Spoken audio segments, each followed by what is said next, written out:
मैं डॉक्टर मनोज राय, associate professor, Hindi विभाग T S college Hisua, Nawada, स्नातक द्वितीय खंड हिंदी प्रतिष्ठा के विद्यार्थियों को प्रकृति के सुकुमार कवि सुमित्रानंदन पंत के द्वारा रचित भारत माता शीर्षक कविता का अध्यापन कराने जा रहा हूँ। यह कविता पंत जी के द्वारा उस समय लिखी गई जिस समय उनका छायावाद से मोह भंग हो गया। ध्यातव्य है कि छायावाद के 4 स्तंभों में से यानी पंत प्रसाद निराला वर्मा में से पंत जी और निराला जी दोनों प्रगतिवाद के प्रतिनिधि कवि हुए। इन्होंने छायावादी प्रभाव से अपनी कविता को मुक्त कर दिया। जो प्रकृति के सुकुमार कवि थे पंत जी, उन्होंने युगांत, युगवाणी और ग्राम्या जैसी रचनाएं की जिसमें भारत माता की गरीब किसान मजदूरों की परिस्थिति का उल्लेख है। उन्होंने कहा था, मानव तुम सबसे सुंदरतम, यानी मनुष्य सबसे सुंदर है। इस कविता की अभिव्यक्ति पंत जी ने की और उन्होंने यह दिखाने का प्रयास किया कि मनुष्य सबसे सुंदरतम प्राणी है। पुष्प सुंदर हैं, विहग सुंदर हैं, जंगल सुंदर हैं, लेकिन मनुष्य सबसे सुंदर है। तो यहाँ पर उनकी ही रचना भारत माता, वह भारत माता नहीं जो शहरों में रहती है, अत्यंत सुविधाओं में रहती है, वह भारत माता नहीं, ग्राम क्षेत्र की भारत माता। तो भारत माता कौन? ग्रामवासिनी। पहले ही संकेत कर देते हैं कि मैं उस भारत माता के बारे में लिखने जा रहा हूँ जो ग्रामवासिनी है, जो शस्य श्यामल मातरम है, जो धरती की हरितिमा से युक्त है, जो दीनहीन, निर्धन, जरायुज व्यक्तियों से भरी हुई है। खेतों में फैला है श्यामल, यानी वह ग्रामवासिनी भारत माता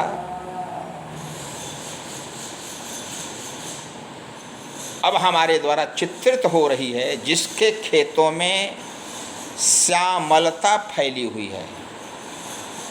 शस्य श्यामलम मातरम वंदे मातरम में बंकिम चंद्र चट्टोपाध्याय ने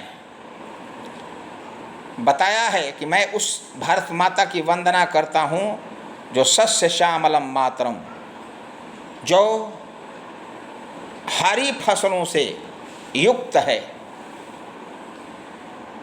तो खेतों में फैला है श्यामल, धूल भरा मैला सायांचल।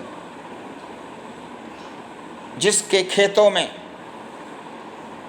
श्यामल धूल से भरा हुआ मैला आंचल है धरती का, उस भारत माता का मैं वर्णन कर रहा हूँ। गंगा यमुना में आंसू जल, इस भारत माता के आंसू गंगा और यमुना में स्थित हैं। यानी गंगा और यमुना ग्रामवासिनी भारत माता के 2 नेत्र हैं। मिट्टी की प्रतिमा उदासिनी। और यह मिट्टी की प्रतिमा है जो उदास है। मैं उस भारत माता ग्रामवासिनी का वर्णन करने जा रहा हूँ। दैन्य जड़ित।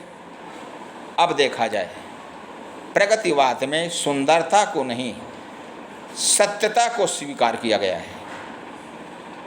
सत्यम शिवम सुंदरम में सुंदरम का उल्लेख हुआ है छायावाद में, सत्यम का उल्लेख हुआ है प्रगतिवाद में, और शिवम का उल्लेख हुआ है भक्ति काल में।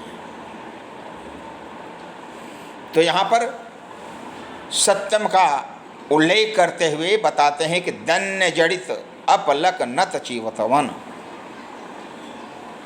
दीनता से युक्त है, और दीनता ही जहाँ पर जड़ित है भारत माता में, यानी दैन्य ही जड़ा हुआ है भारत माता में। अपलक नत चितवन, पलकें नहीं गिर रही है भारत माता की, आंखें झुकी हुई हैं,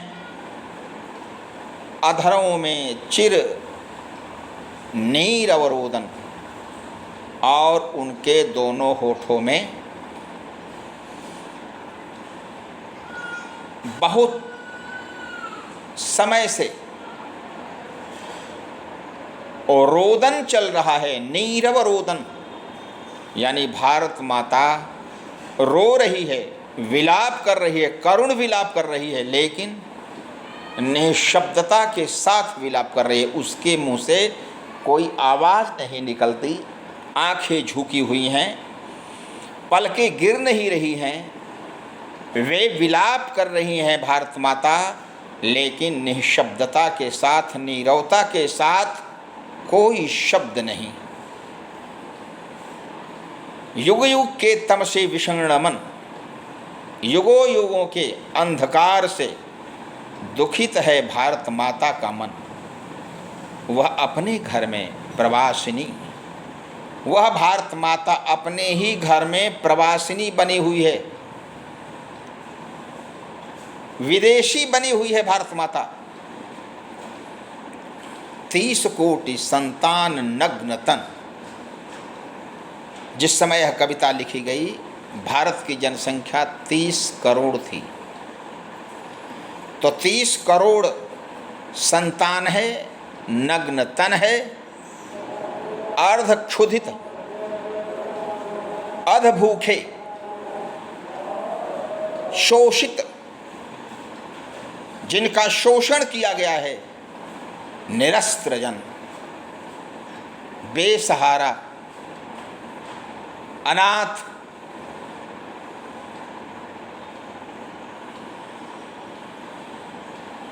व्यक्ति इस भारत माता की संतान हैं। मूढ़, मूर्ख हैं जो ग्रामवासिनी माता के बच्चे, असभ्य, अशिक्षित, निर्धन, नतमस्तक, ये सभी सिर झुकाए हुए हैं। 23 करोड़ जन जो भारत माता की संतान हैं, वे अधभूखे हैं, शोषित हैं, उनका शोषण किया गया है, निरस्त्र जन हैं, उनके पास कोई हथियार नहीं, कोई सहारा नहीं। मूढ़, वे मूर्ख हैं, असभ्य हैं, उन्हें सभ्यता नहीं। बुभुक्षितम किम न करोति पापम, सभ्यता विकसितों के लिए है, निर्धनों के लिए सभ्यता नहीं है। मूढ़, असभ्य, अशिक्षित, निर्धन, जो मूर्ख हैं, असभ्य हैं, अशिक्षित हैं, निर्धन हैं, नतमस्तक, जे सर झुकाए हुए हैं। तरुतल निवासिनी, वृक्षों के नीचे रहने वाली भारत माता जो ग्रामवासिनी है, मैं उसका वर्णन करने जा रहा हूँ। बहुत से ग्रामवासी आश्रय के रूप में पेड़ों की छांव का ही सहारा लेते हैं, उसका यहां पर वर्णन है। स्वर्ण सस्य पर पद दल लुंठित, स्वर्ण सस्य पर फसलों की जो सजावट है वह पदतल लुंठित, पैरों से कुचली गई है।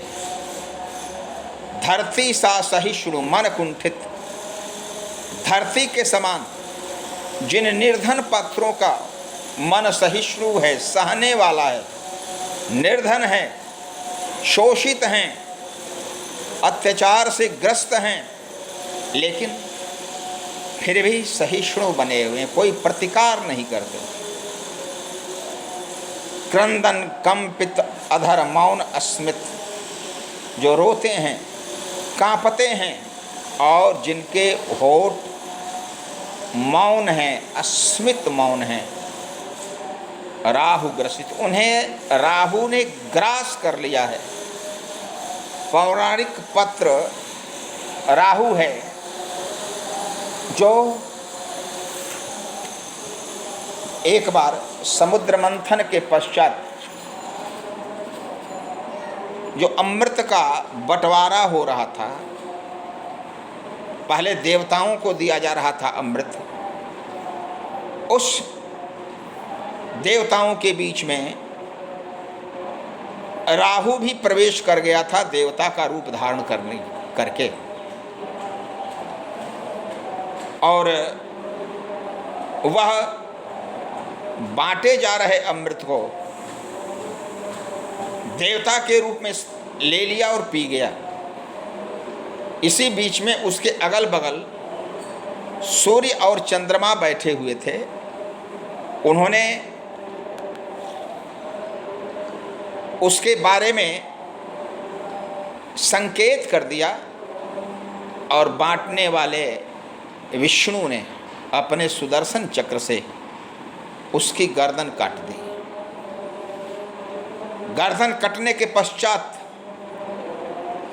जो उसका धड़ था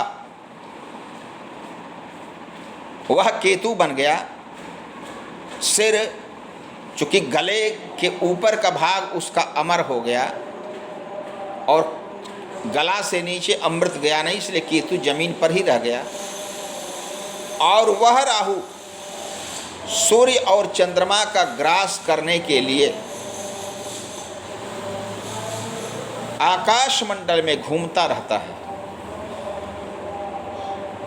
सूर्य ग्रहण और चंद्र ग्रहण के समय वही राहु सूर्य और चंद्रमा का ग्रास करता है, जिसे सूर्य ग्रहण और चंद्र ग्रहण कहते हैं।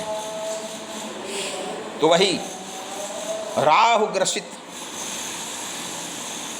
ग्रसित है शरदेन्दु हासिनी। शरद के चंद्रमा, शरदकालीन चंद्रमा में चमक ज़्यादा होती है, आकाश निरभ्र रहता है, साफ रहता है, इसलिए चंद्रमा के किरणें उस समय हर माह से तीव्र होती हैं। तो उसी के बारे में कह रहा है कि जो भारत माता शरदेन्दु हासिनी है, शरदकालीन चंद्रमा के समान हंसने वाली है, वह राहु से ग्रसित हो गई है, वह हंस नहीं पाती है। चिंतित भ्रकुटी क्षितिज तिमरांकित, यह ध्यातव्य है कि पंत जी छायावाद से प्रगतिवाद में आए, लेकिन उनकी भाषा जो तत्सम बहुला थी वह सामान्य हिंदी नहीं बन सकी। हिंदी भाषा का उत्कर्ष यदि देखा जाए, तत्सम प्रधान प्रधानता को देखा जाए तो उस दृष्टि से छायावाद इसका स्वर्ण काल है। पूर्णतः तत्संप्रधान पर निष्ठित और साहित्यिक हिंदी का प्रयोग हुआ है छायावाद में। लेकिन छायावाद से जो प्रगतिवाद में आए, निराला जी ने अपनी कविता का स्वरूप पूर्णतः बदल दिया। वह आता दो टूक कलेजे को करता पछताता पथ पर आता, या अबे सुनबे गुलाब भूल मत गर पाई तूने खुशबू रंगो आप, खून चूसा खाद का तूने अशिष्ट डाल पर इतरा रहा कैपिटलिस्ट। यह भाषाई चमत्कार, भाषाई परिवर्तन पंत जी के काव्य में नहीं हो सका। ये तत्सम प्रधान हिंदी का आंचल पकड़े ही रह गए, भले ही प्रगतिवाद का वह समय आ गया।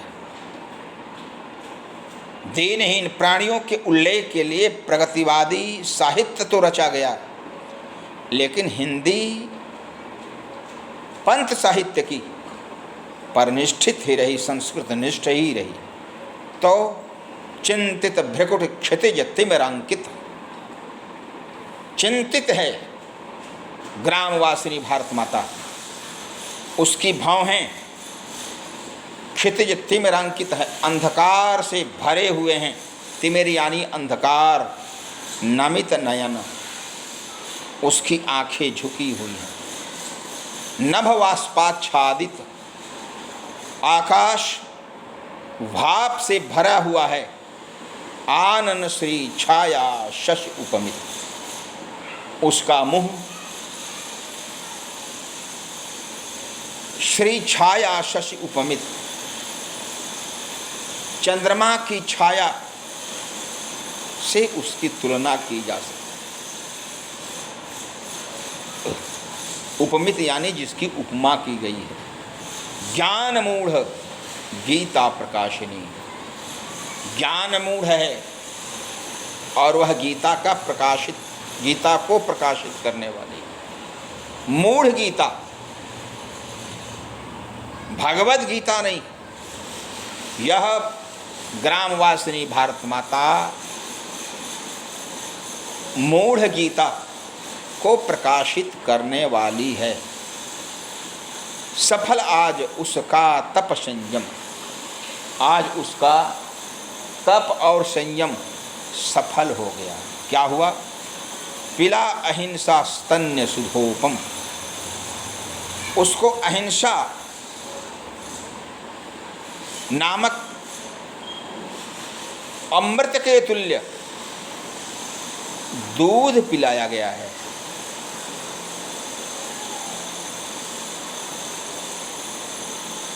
छायावाद के बाद प्रगतिवाद के युग में भारत की आज़ादी के लिए संघर्ष की शुरुआत हो गई। उस समय भारत की जनसंख्या 33 करोड़ के करीब थी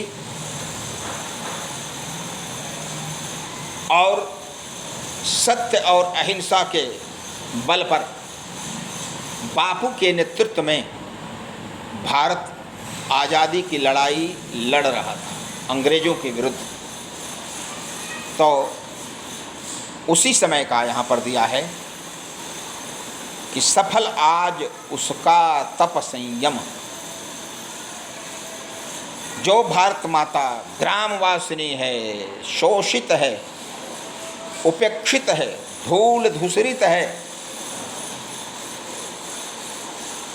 दीन हीन जर्जर शरीर वाले पात्रों से भरी हुई है, वह भारत माता आज सफल हुई है, उसकी तपस्या सफल हुई है। पिला अहिंसा स्तन्य सुधोपम, उसने अमृत तुल्य दूध का पान किया है। और वह दूध क्या है? तो अहिंसा का। हरति जनमन भय भवतम भ्रम, वह भारत माता जन मन के भय को, सांसारिक अंधकार को और भ्रम को दूर करने वाली है।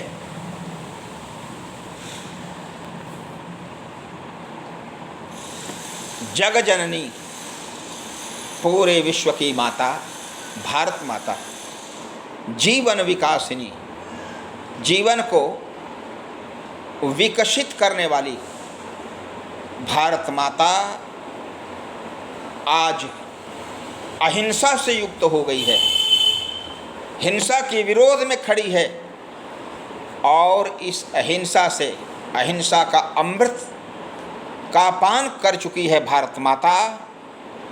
और अब उसकी जो तपस्या है वह सफल हो रही है और अब भविष्य में हमारी भारत माता मुक्त हो सकेगी दीनता से, दासता से, शोषण से, दुर्बलता से और उपेक्षित भाव से।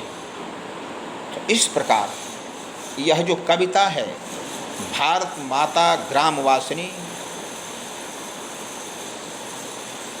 मूल रूप से भारत के गांवों की विशेषताओं का वर्णन है। इसमें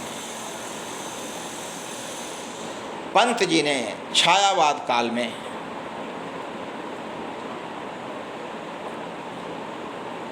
मूल रूप से प्रकृति का चित्रण किया था। वह प्रकृति जो आकर्षक है, फूलों से भरी हुई, कोयल और कीर से भरी हुई, मोर से भरी हुई प्रकृति उन्हें सुंदर लगती थी। पहले वे कह चुके थे कि छोड़ द्रुमों की चंचल छाया, तोड़ प्रकृति से भी निज माया, बाले तेरे बाल जाल में कैसे उलझा दू लोचन, छोड़ अभी से प्रकृति को। तो वे प्रकृति को छोड़ना नहीं चाहते थे, सौंदर्य वाली प्रकृति को, किसी बालिका से प्रेम करना नहीं चाहते थे। इतना उदात्त प्रेम था प्रकृति के प्रति। लेकिन वही 36 के बाद युगवाणी, युगांत और ग्राम्या की जो रचनाएं आई उसमें ये पूर्णतः प्रगतिवादी बन गए। उन्हें ग्रामवासिनी भारत माता दिखाई पड़ती है। अल्मोड़ा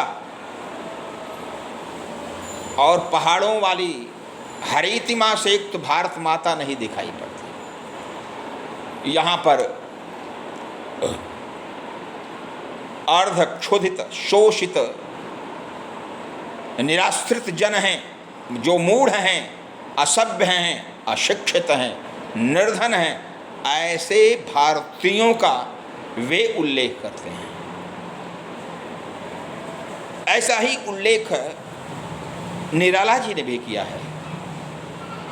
वह आता दो टूक कलेजे के करता, पछताता पथ पर आता, पेट पीठ मिलकर दोनों है एक, चल रहा लकुटिया टेक, मुट्ठी भर दाने को, भूख मिटाने को, मुंह फटी पुरानी झोली को फैलाता। यही स्थिति इसमें भी वर्णित हुई है।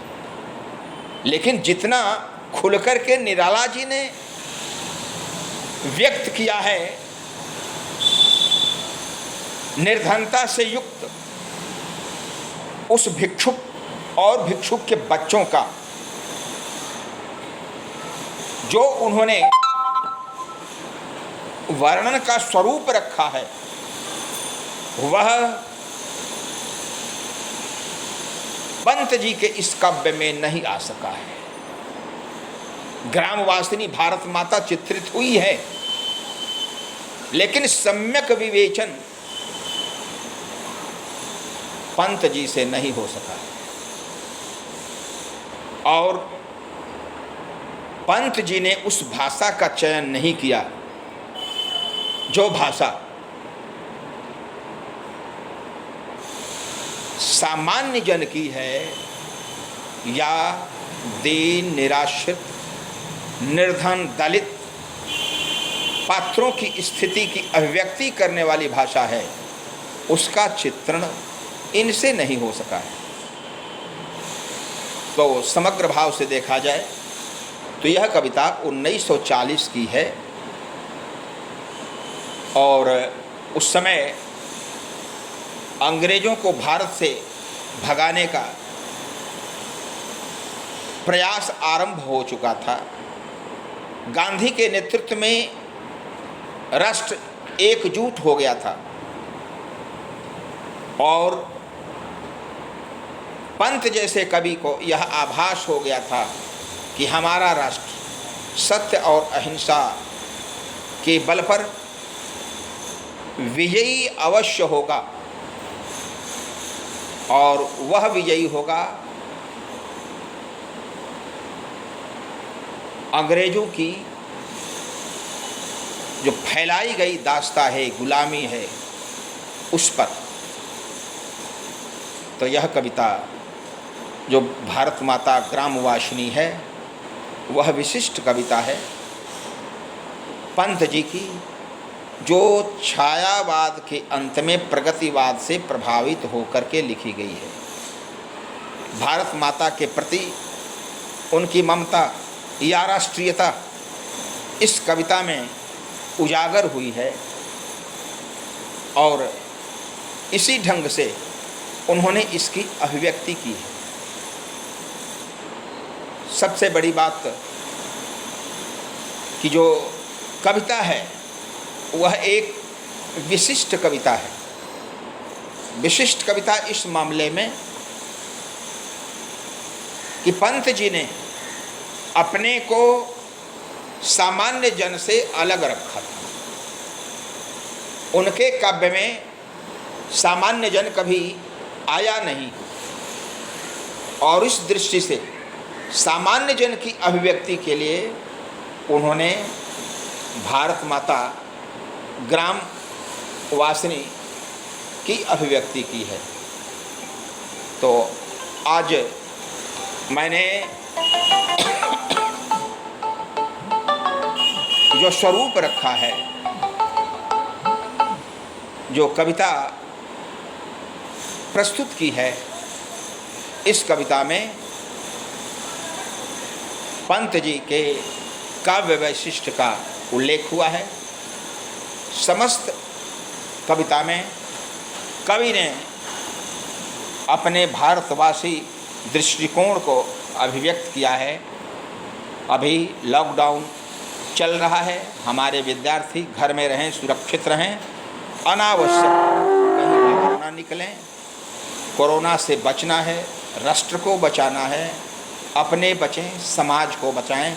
धन्यवाद।